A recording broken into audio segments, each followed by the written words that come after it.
আজ 21শে ফেব্রুয়ারি মহান শহীদ দিবস ও আন্তর্জাতিক মাতৃভাষা দিবস। ভোর প্রভাতেই ফুল দিয়ে শহীদ মিনারে শহীদদের প্রতি শ্রদ্ধাঞ্জলি জানিয়েছেন মাননীয় রাষ্ট্রদূত, বাংলাদেশ কমিউনিটির ব্যক্তিবর্গ, মিডিয়া ব্যক্তি সহকারে সাধারণ এবং সর্বস্তরের প্রবাসীরা। দর্শক, কিন্তু আমি সৌদি আরবের রিয়াদ থেকে RTVর সাথে সম্পৃক্ত। আজকের এই দিনে আমি গভীর শ্রদ্ধায় স্মরণ করি 1952 সালের ভাষা আন্দোলনের সকল শহীদকে, যাদের আত্মত্যাগের বিনিময়ে আমরা প্রতিষ্ঠা করেছি মাতৃভাষা বাংলার মর্যাদা।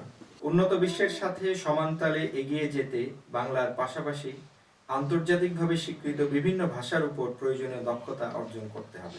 দেশের গণতন্ত্র এবং মানুষের বিভিন্ন অধিকারের সংগ্রামে যারা জীবন দিয়েছেন তাদের প্রত্যেকের আত্মার মাগফিরাত কামনা। মহান স্বাধীনতার ঘোষক, বহুদলীয় গণতন্ত্রের প্রবক্তা শহীদ রাষ্ট্রপতি জিয়াউর রহমানের আদর্শ ও চেতনাকে ধারণ করে বর্তমান সরকার দেশের সকল জনগণের ভাষাগত ও সাংস্কৃতিক পরিচয়ের মর্যাদা সমুন্নত রাখতে দৃঢ়ভাবে কাজ করবে।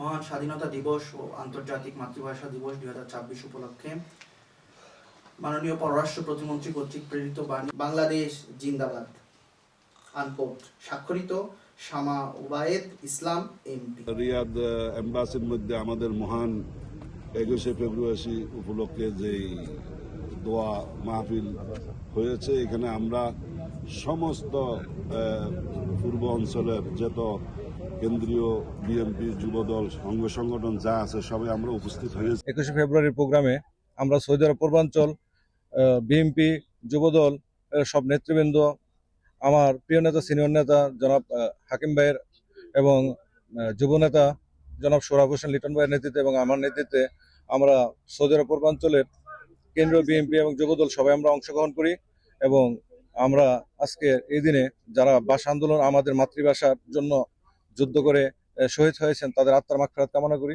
21শে ফেব্রুয়ারি ভাষা আন্দোলনে আমাদের শহীদদের আত্মহত্যের বিনিময়ে যে গণতন্ত্র আমরা ফিরে পেয়েছি, আমরা যে ভাষা ফিরে পেয়েছি, আমাদের সেই বলার ভাষা, সেই গণতন্ত্র আজকে আমাদের নতুন করে রিফর্ম হয়েছে। আমরা আশা করছি এই গণতন্ত্রের ধারাটি অব্যাহত থাকবে এবং মানুষের স্বাধিকার আন্দোলন, ভাষার স্বাধীনতা, বলার স্বাধীনতা এগুলো উন্মুক্ত থাকবে।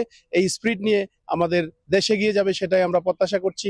আজকে মহান 21শে ফেব্রুয়ারি ভাষা আন্দোলনে যারা শহীদ হয়েছে, রফিক, বরকত, তাদের রুহের মাগফিরাত কামনা করে আজকে এই মাতৃভাষার জন্য নিজের জীবন উৎসর্গ করে যারা ঢাকার পিচবোর্ডের কালো রাস্তাকে লালে রঞ্জিত করে এই দেশের মহান মাতৃভাষা চিনিয়ে এনেছে, তাদের প্রতি গভীর শ্রদ্ধা নিবেদন করছি। 21শে ফেব্রুয়ারি মাতৃভাষা যারা আমাদেরকে এনে দিয়েছেন তাদের প্রতি আমাদের শ্রদ্ধা নিবেদন জানাতে আমরা আজকে এমবেসিতে এসেছি। সকল ভাষার শহীদদের জানাই গভীর শ্রদ্ধা। আমরা সৌদি আরব পূর্বাঞ্চল বিএনপির সকল নেতৃবৃন্দ একসাথে হয়ে এখানে শহীদ মিনারে আমরা শহীদদের প্রতি শ্রদ্ধা জানাইছি।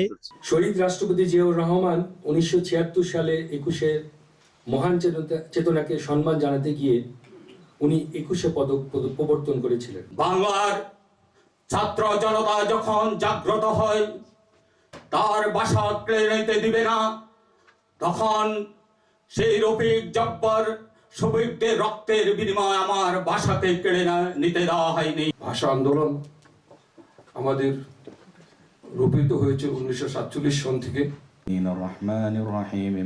বাংলাদেশ দূতাবাস আয়োজিত এই অনুষ্ঠানে সকাল থেকেই প্রচুর পরিমাণ বাংলাদেশি এইখানে উপস্থিত হয়েছেন শহীদদের প্রতি শ্রদ্ধাঞ্জলি জানানোর জন্য।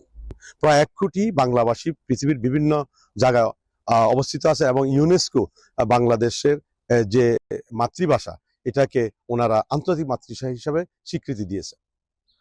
প্রবাসী তথা সকলেরই দাবি এই আন্তর্জাতিক মাতৃভাষা দিবসকে যাতে স্মরণ করে আগামী প্রজন্মকে এই মাতৃভাষা এবং 21শে ফেব্রুয়ারি সম্পর্কে ওনারা অবহিত করেন। এতেই প্রকৃত আত্মার মাগফিরাত এবং আত্মার শান্তি পাবে 21শে ফেব্রুয়ারি এবং যারা ভাষার জন্য প্রাণ দিয়েছেন। সোহরাব হোসেন লিটন, রিয়াদ প্রতিনিধি, RTV।